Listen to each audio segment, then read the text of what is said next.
Assalamualaikum warahmatullahi wabarakatuh. Baik, perkenalkan, nama saya Zuzan Arindias, mahasiswa S1 Pendidikan Biologi Universitas Bismarck Surakarta. Pada kesempatan kali ini, saya akan menjelaskan mengenai salah satu contoh dari produk bioteknologi konvensional, yaitu produk pakan udang yang mana menerapkan prinsip bioteknologi fermentasi. Nah, harapannya produk ini dapat dijadikan referensi sebagai salah satu produk bioentrepreneurship, yaitu produk-produk biologi yang berbasis kewirausahaan. Nah, salah satunya melalui produk bioteknologi ini karena potensi bioteknologi yang cukup luas, baik secara konvensional maupun modern. Nah, untuk produk yang akan saya bahas pada kesempatan kali ini adalah produk saya dan tim, yaitu pusar atau pelet udang dari limbah tulang ayam ekstrak Sargassum sp sebagai upaya peningkatan produksi udang masyarakat pesisir. Nah, produk pusar ini dibuat atau diprakarsai oleh beberapa anggota dari tim program kreativitas mahasiswa di bidang kewirausahaan dan juga dinaungi oleh satu dosen pembimbing, yaitu beliau Dr. Slamet Santosa MSI. Nah, jadi di sini kami memiliki produk pakan udang yang mana bahan utamanya itu berasal dari Sargassum sp atau alga coklat dan juga limbah tulang ayam. Nah, kenapa kita memilih bahan baku pembuatan seperti itu? Nah, yang pertama adalah tulang ayam itu mengandung banyak protein. Kemudian alasan yang kedua adalah keberadaan Sargassum sp itu sangat melimpah serta tersebar luas di perairan Indonesia. Kemudian ekstrak dari Sargassum ini berfungsi sebagai antimikroba sehingga dapat mencegah infeksi penyakit pada udang. Jadi ketika kita ingin membuat produk atau suatu produk itu harusnya memiliki latar belakang yang kuat, seperti salah satu contohnya itu produk ini, karena produk pusar ini mengolah dan memanfaatkan barang-barang atau bahan baku yang sekiranya sudah menjadi limbah dan tidak digunakan atau tidak diperhatikan oleh masyarakat sekitar menjadi suatu produk yang bernilai ekonomis dan juga memiliki nilai kebermanfaatan. Nah, kemudian kompetitor itu merupakan saingan dari produk kami atau pelet udang pusar dari di limbah tulang ayam dan ekstrak Sargassum ini. Yang pertama itu pada bagian atas itu sebenarnya merupakan produk pelet komersial. Produk pelet komersial ini merupakan pelet-pelet yang dijual di pasaran. Nah, kenapa kompetitornya itu? Karena masih banyak ditemukan pelet udang tiruan yang tidak sesuai dengan kualitas aslinya. Kemudian kondisi pelet di pasaran itu dijual dengan kandungan gizi yang masih rendah. Sedangkan produk kami, produk pelet udang pusar itu memanfaatkan bahan baku lokal yang terabaikan menjadi produk bernilai ekonomis. Dan juga pelet udang pusar mempunyai gizi yang lebih tinggi dibandingkan pelet udang komersial. Nah, berikut merupakan beberapa keunggulan produk dari pelet udang pusar. Yang pertama itu pastinya kandungan gizinya. Nah, konsentrasi protein 41,25%. Sebagian besar terdiri dari protein kolagen dengan asam amino penyusunnya adalah prolin, glisin, dan alanin. Jadi karena fokus kita itu untuk pakan udang, untuk pemberdayaan produksi udang, maka harus menciptakan pakan yang tinggi akan protein supaya nanti produksi udangnya itu lebih melimpah dari segi bobot maupun kualitas yang akan didapatkan. Kemudian keunggulan produk yang kedua yaitu antimikrobial. Nah, karena pelet ini mengandung ekstrak sargasum, nah ekstrak sargasum tadi mencegah infeksi penyakit pada udang. Nah, menurut penelitian Sejati dan kawan-kawan pada tahun 2018, sargasum ini berpotensi sebagai antimikrobial terhadap bakteri Bacillus subtilis, Escherichia coli, dan juga Staphylococcus aureus. Keunggulan produk selanjutnya yaitu formulasi pakan sesuai dan memanfaatkan bahan baku yang tidak termanfaatkan menjadi nilai tambah yang bernilai ekonomis. Kemudian keunggulan yang terakhir yaitu produk kami eco-friendly karena dikemas dengan kemasan paper-based packaging yang dapat terdegradasi di lingkungan. Nah, kemudian selain kita mengembangkan produk yang dilatar belakangi dari pemanfaatan bahan baku yang tidak terpakai, kami juga harus mengunggulkan dari segi gizinya karena memang ini produk pakan terfermentasi yang mana harapannya dapat meningkatkan produksi udang. Nah, untuk pelet udang besar kami telah melalui uji laboratorium di laboratorium BPPAP Balai Perikanan Budidaya Air Payo Situbondo Jawa Timur dengan hasil sebagai berikut. Nah, kandungan gizi ini kami bandingkan dengan salah satu merek dari pelet udang komersial yang cukup premium ya istilahnya, atau Fengli. Nah, jadi yang pertama itu dari kadar protein. Pusar memiliki kadar protein yang lebih tinggi daripada Fengli. Kemudian kadar lemaknya lebih rendah yaitu 4,59%. Kemudian kadar serat kasar 7,52%, di mana kadar serat yang baik itu kadar serat yang baik untuk pakan ternak itu kurang dari 10% karena itu untuk membantu metabolismenya. Kemudian kadar airnya itu 6,35%. Nah, untuk kadar air sendiri semakin rendah kadar air pada suatu produk olahan pelet kering, maka semakin lama dia daya simpannya. Nah, untuk produk kami, produk pelet udang besar ini daya simpannya itu sekitar 1 tahun atau 12 bulan. Kemudian kadar abunya 11,84% dan kestabilan dalam airnya 96,57. Nah, kestabilan di dalam air ini erat kaitannya dengan habitat dari udang tersebut. Nah, untuk budidaya udang itu biasanya di Indonesia itu ada Lithopenaeus fanamei atau udang fanamei atau udang galah.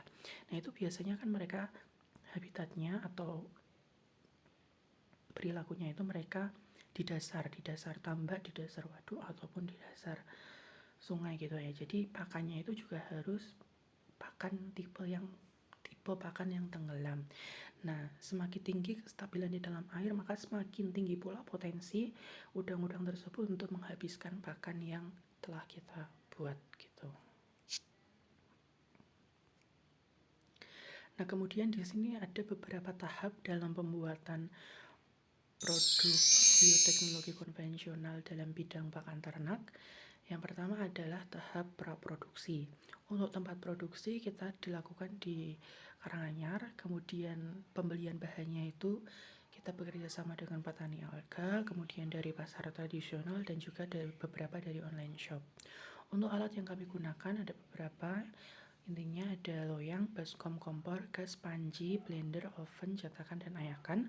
Untuk bahannya kita ada tulang ayam, sargasum, biotop, gula pasir, tepung kanji, tepung kedelai, dan paper ziplock. Nah, di sini merupakan tahap selanjutnya. Setelah tahap praproduksi, kita ada tahap produksi di mana dibagi menjadi 8 tahapan utama. Yang pertama itu tahap persiapan, yaitu menyiapkan alat dan bahan yang akan kita gunakan. Kemudian tahap kedua itu adalah fermentasi. Nah, fermentasi di sini apa sih yang kita fermentasi? Nah, yang kita fermentasi itu sargasumnya.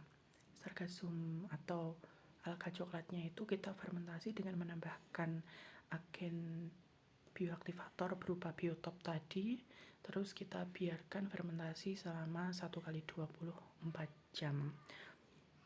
Jadi fermentasi ini merupakan salah satu prinsip dari bioteknologi konvensional gitu.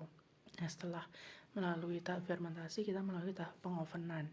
Jadi tulang ayam itu setelah kita bersihkan dan juga sargasum yang telah difermentasi kita oven atau kita keringkan sehingga nanti bisa digiling untuk menjadi tepung tulang ayam dan juga tepung sargasum.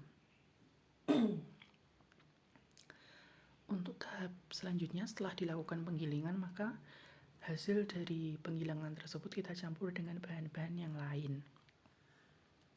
Kemudian setelah dilakukan pencampuran, kita lakukan pengeringan. Nah, setelah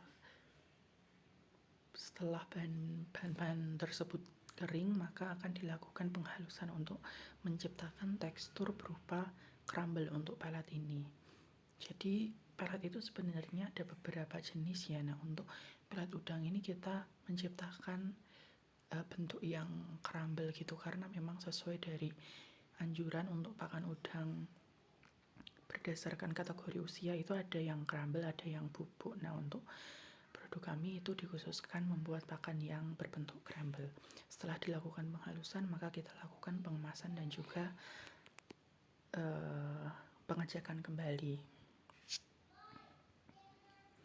Kemudian untuk tahap selanjutnya yaitu tahap pasca produksi, yaitu berisi strategi pemasaran, kemudian evaluasi produk dan pemasaran, kemudian ada laporan keuangan. Jadi setiap kita membangun suatu usaha sekecil apapun pasti ada laporan laba rugi, laporan keuangan, laporan kas keluar, kas masuk, gitu-gitu. Kemudian ada laporan akhir. Nah, nanti poster ini sebagai salah satu media komunikasi kita kepada para konsumen. Nah, jadi apa sih yang kita hasilkan dari pemaparan tadi? Ya, hasilnya itu adalah produk pelet udang pusar dengan berat 1 kg. Harganya itu 45.000. Kemudian kita juga menjual kemasan yang lebih ekonomis dengan berat 500 gram dengan harga Rp25.000.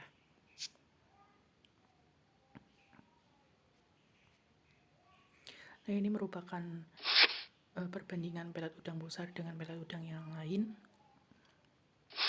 Setelah kita bandingkan, itu berdasarkan hasil uji coba di lapangan ya.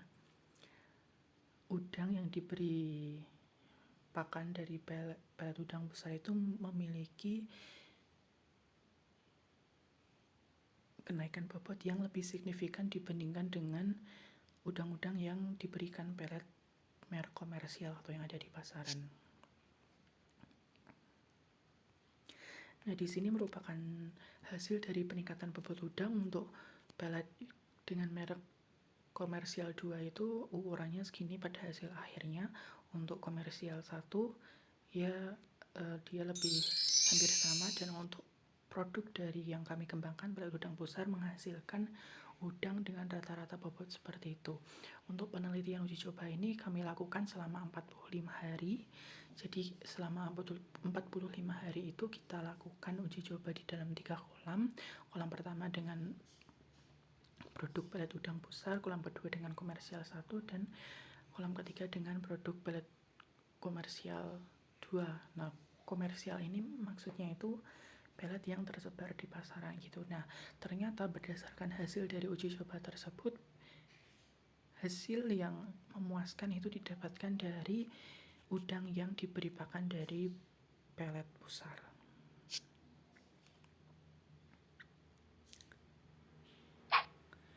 Nah, kemudian di sini kami juga melakukan beberapa langkah untuk pemasaran. Yang pertama itu adalah pusar physical marketing, di mana kami juga menjalin kerjasama dengan beberapa penjual pakan ikan, para petambak lokal maupun lembaga dinas perikanan supaya nanti bisa meningkatkan branding dari usaha produk pelet udang kami.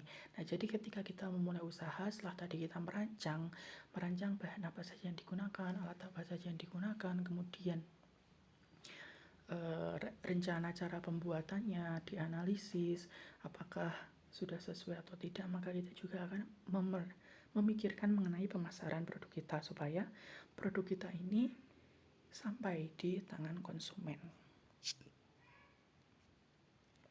Kemudian kita juga ada pusat digital marketing. Kita memiliki beberapa akun dalam pemasaran, yaitu kita melalui Facebook. Nah, kenapa kita memilih Facebook? Karena petambak udang itu biasanya diprakarsai oleh bapak-bapak itu. Nah, biasanya itu petambak udang itu memiliki grup Facebook yang tersebar di seluruh Indonesia. Nah, harapannya setelah kita bergabung melalui grup-grup Facebook tersebut, produk kita dapat terdistribusikan ke seluruh Indonesia. Kemudian kami juga membuka dari marketing account via Shopee, Instagram, dan juga nanti melalui WhatsApp.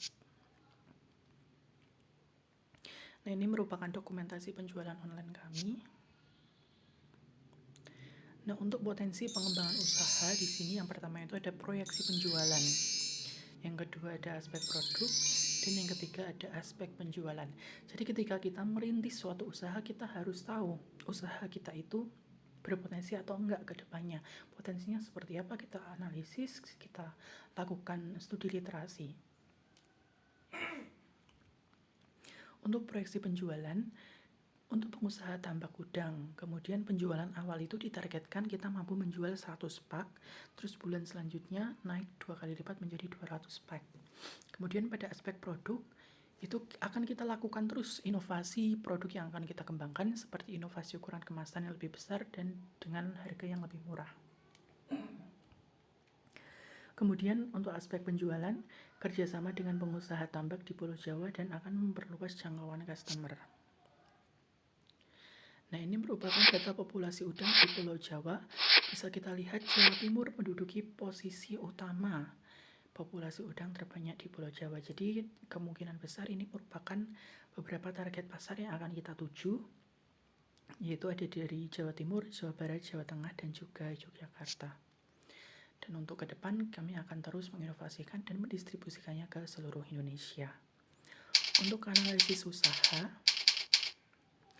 nah, untuk analisis usaha ini kita susun berdasarkan penghitungan yang cukup rinci. Secara garis besarnya itu kita harus menghitung dari total biaya tetap dan total biaya tidak tetap. Akan dihasilkan HPP produk itu 40.998. HPP ini merupakan hasil pokok penjualan. Jadi ketika kalian menghitung antara total biaya yang dikeluarkan dan juga unsur-unsur lain di dalamnya, maka akan dihasilkan harga pokok penjualan 40.998. Nah, 40.900 sekian itu merupakan harga pokok yang harus kita jual sebenarnya, tapi karena setiap penjualan pastinya menginginkan keuntungan, maka akan kita naikkan beberapa persen untuk harga jualnya tersebut. Nah, untuk harga jual per unit kami jadikan menjadi Rp45.000 per kilogram, sehingga nanti akan diterima penerimaan per bulannya itu sekitar Rp14.400.000. Kemudian keuntungan yang akan kami raup yaitu Rp1.280.500 per bulan dengan R per C ratio 1,09 dan B per C ratio 1,09. Nah, rasio ini kita gunakan karena mengacu dari ahli, apabila rasio lebih dari 1 maka usaha tersebut layak dikembangkan. Dan juga BEP produk 291 pack. BEP di sini maksudnya break even point. Break even point itu merupakan total penjualan yang dapat mengembalikan modal produksi kita gitu. Jadi kalau kita ingin balik modal, minimal penjualan kita dalam 1 bulan itu 291 pack. Nah, berikut merupakan referensi yang kita gunakan dalam penyusunan.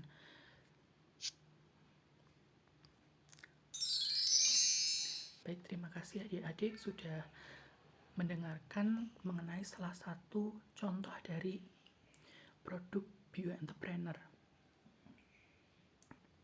di mana bioentrepreneur ini nantinya dimaksudkan untuk membekali kalian ilmu dalam berwirausaha, terutama menggunakan produk-produk biologi. Nah, karena kalian itu sudah melalui atau mengerti apa sih itu bioteknologi itu seperti apa, unsur-unsurnya apa, potensinya bagaimana, dapat dikembangkan seperti apa. Nah, harapannya ke depan nanti kalian mampu menggunakan ilmu-ilmu tersebut untuk menjadi seorang bioentrepreneur yang baik. Oke, terima kasih. Cukup sekian penjelasan dari saya. Wassalamualaikum warahmatullahi wabarakatuh.